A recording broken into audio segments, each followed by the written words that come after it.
Ora basta. Per gli osprecari intervenga l'assessore alla sanità. Alla luce dei comportamenti discriminatori perpetrati dalla OU nei nostri confronti, con l'ulteriore delibera pubblicata nella giornata di ieri che prevede l'assunzione di altro personale al posto nostro, gli osprecari del presidio di Via Roma sono arrivati all'esasperazione.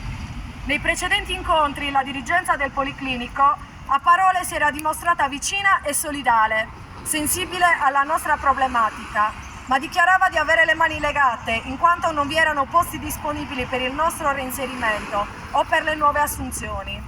Di fatto le azioni compiute in questo periodo non corrispondono assolutamente con le parole dette. Vi è una totale incongruenza tra parole e fatti. Ora i posti in organico ci sono e sono corrispondenti alla sostituzione degli operatori già formati con soldi pubblici e resi ormai disoccupati, dimostrando che siamo stati presi in giro.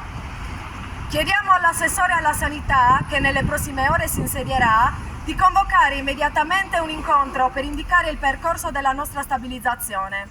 Confidiamo ancora una volta nella Presidente Todde, ma nel frattempo la lotta prosegue e sarà ancora più rumorosa.